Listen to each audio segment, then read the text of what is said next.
Hey guys, the Explorer of Horror here, the Horror Boy. Welcome back to some more reviews, and welcome back to the Hellraiser reviews. And today we're going to be getting to a very surprising entry in the Hellraiser series. I did not expect to enjoy this movie as much as I ended up enjoying it, and I ended up being surprised by it. And that is the fifth film in the Hellraiser series, Hellraiser Inferno, which is right there. Now, Hellraiser Inferno, I must say, is probably the last good Hellraiser movie. Not a big fan of Part 4. I wouldn't say that's a great movie. I wouldn't say it's nearly as bad as everything that came after Part 5. That's when the series, in my opinion, really goes downhill, because I got done watching Hellraiser Deader tonight, as I haven't watched it in years, and good God. We'll save that for that review, but yeah, so far, this is the last good Hellraiser movie, and I do stand by, it's a little crooked right there, but it's going to fix that. A lot of crooked things back there, but this is the last good Hellraiser movie to me. I did not expect to like this movie, because I watched it years ago, and I remember hating this movie. I don't know what it was. Maybe it was just not for me back then. I remember watching this movie then and absolutely hating this movie. I wasn't a fan of it at all. And getting ready to rewatch it again, as I was getting ready to rewatch it again, I really wasn't very thrilled to see it again. But it surprised me. It really surprised me. This is actually a really good crime, horror, mystery thriller. Psychological horror film, and I think it's the first one in the series that does this, so to me it didn't really feel bad, and we'll get into like my one major problem with this movie, few other small things here and there, but overall this is a very solid movie. Now, Hellraiser Inferno came out in 2000, gets a 5.5 on IMDb. I'm actually glad it gets a higher rating than Bloodline. I do think it's a lot better than Bloodline. This, again, I didn't expect it. A lot better than Bloodline. And was directed by Scott Derrickson. Now, this is one of Scott Derrickson's earlier films. I actually really enjoy this director. He made The Exorcism of Emily Rose. I haven't seen that in years. I'll have to rewatch it again someday, but it gets a lot of praise. The Day the Earth Stood Still, I seen that back when it came out. It's been years since I seen that. I remember it being okay. Big fan of Sinister. Big fan of Deliver Us From Evil. Those are two really, really good, underrated horror films right there. And I also really love Doctor Strange. And he's got like 4 projects he's announced. One he's in the middle of making called Bermuda. So Scott Derrickson, I thought, did a great job directing this movie. And this movie, direct-to-video, it's a direct-to-video movie. Doesn't look like it. It's filmed great, and it has this wonderful atmosphere to it, and it surprised me just how good the movie looks. And I also really enjoy the story. The story, you have Craig Sheffer. He's been in a lot of movies, a great actor. I believe he even starred in Clive Barker's Nightbreed, so that's pretty cool. But Craig Sheffer plays this corrupt cop who's investigating these murders, finds this bloody mess at this crime scene, and finds the puzzle box. And he's a dirty cop. You know, he steals evidence from the crime scene, he cheats on his wife, does drugs, does a lot of bad things, ain't a great guy, and very kind of heartless, cold individual. And one day he finds the puzzle box at this crime scene, and after cheating on his wife, decides to open it. And the lights flicker out, they come back on, and he's in this weird mystery / supernatural situation where there's this killer going around with a flesh type face with the skin, kind of like, it reminds me of Chatterer, that demon from the first couple of movies. Only a little bit different looking, but the whole face is really messed up. And it's called The Engineer. It's the serial killer that's going around and killing people, and each person that it kills, it leaves a child's finger. And Craig Sheffer is going crazy. There's all this weird stuff going on. He's seeing Pinhead. He's having visions, and weird things happen to him. He's seeing demons. He's also seeing this killer, trying to figure out, what's going on here. Is he going crazy? He doesn't know what's going on. And the movie, I thought, had a really excellent story to it. It was an engaging story. It kept you interested. Definitely kept you hooked in there. I really enjoyed the story. Like I said before, the movie is filmed great. There are just certain scenes that have this atmosphere to them that's unlike any other Hellraiser movie. They just have this atmosphere to them that I really like. They use a lot of like really low filters, green filters. It makes it seem like it's another world type of look to the movie. So I think it's shot really good. I think there's certain scenes, the lighting is just beautiful, and also very haunting to look at. The acting in this movie I thought was damn good by Craig Sheffer, his partner. You have James Remar. I believe, is he the therapist? But, yeah, James Remar plays the therapist of the police station. And you got Doug Bradley, of course, playing Pinhead. I love the way that Pinhead's makeup looks in this movie. It's probably my favorite design for Pinhead. Just it looks interesting. I don't know what it is. It's just I love the look of the makeup in this movie, and I love how Pinhead really isn't in this movie a whole lot. This is honestly one of the Hellraiser movies that Pinhead is barely in, but yet they put him all over the poster. I'll be honest, Pinhead really isn't a big part of this movie.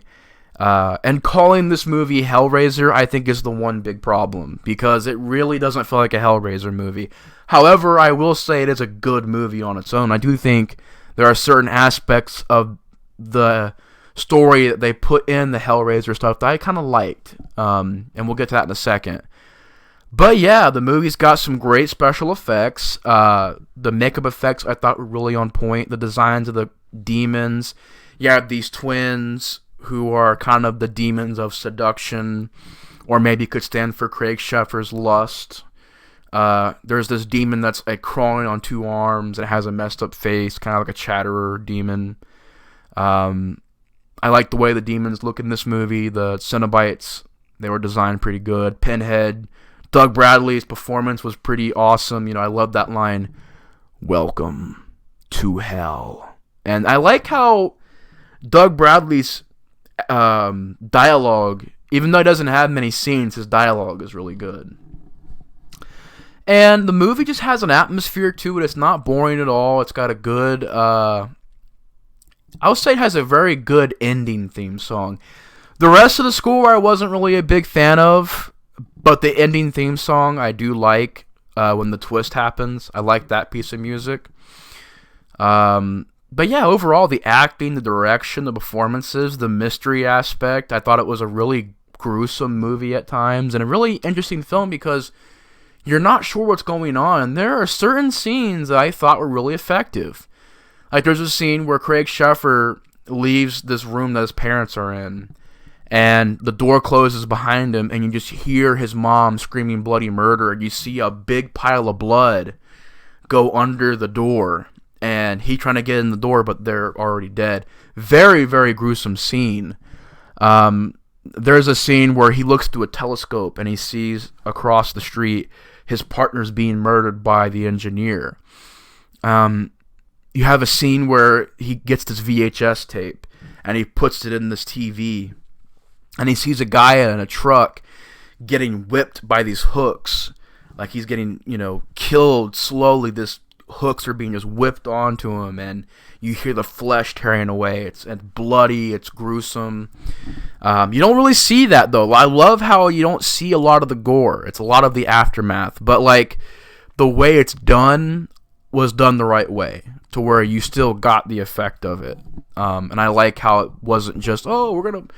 Because, yeah, Hellseeker and Deader, so far, they were pretty bloody, but, like, there's really nothing else to those movies. I like how here it's like, it doesn't rely on just having good gore. They're trying to really tell a good story with this movie, and I do like the story. Reminds me a bit of Jacob's Ladder, especially the ending, but it is different enough to where I can't say it's a straight up ripoff. There are different things about it.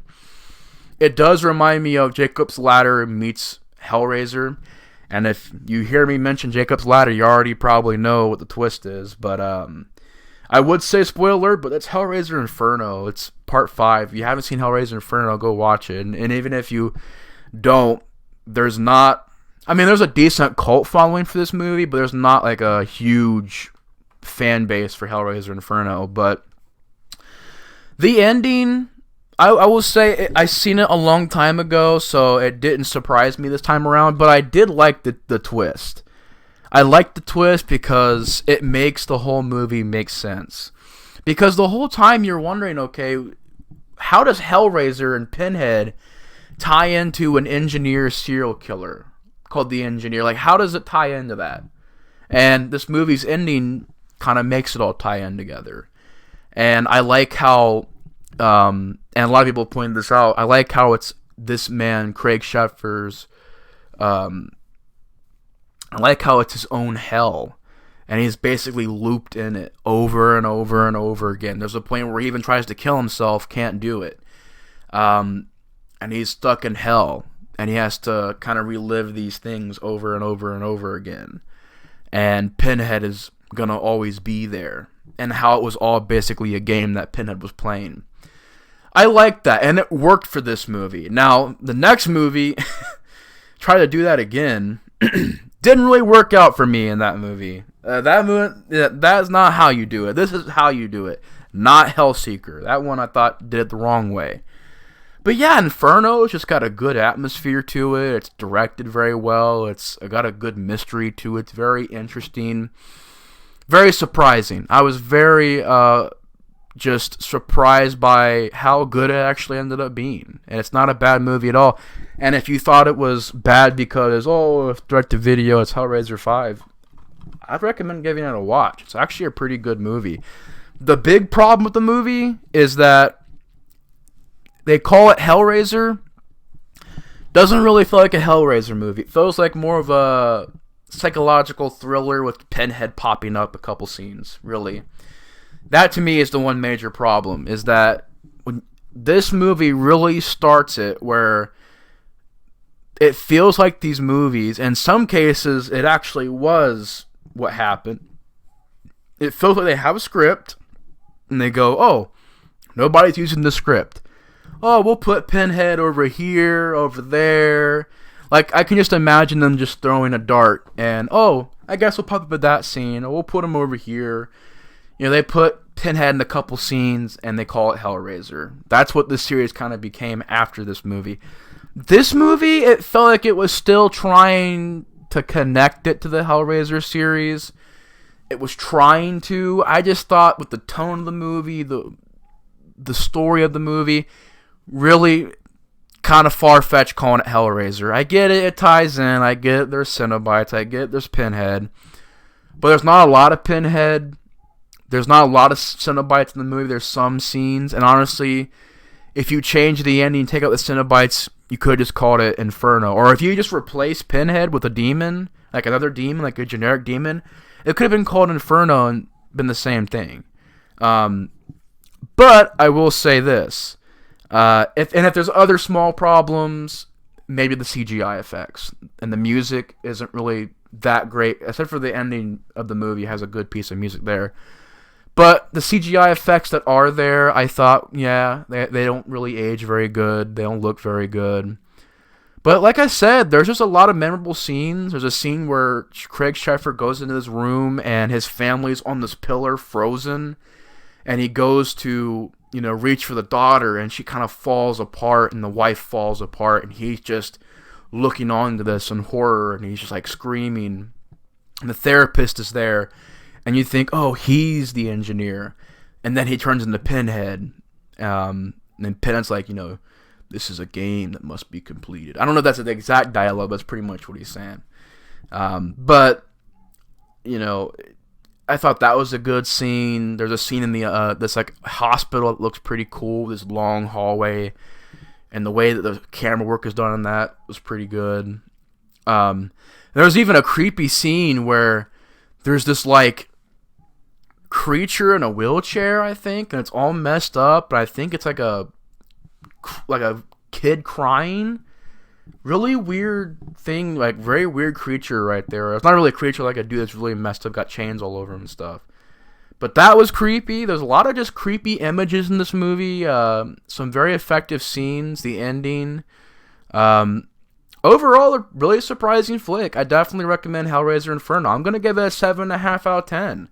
Really enjoyable time. Surprising. Definitely the last worthwhile Hellraiser movie. But anyways, guys, I'm going to stay strong. I'm going to stay brave. And I'm going to keep pushing.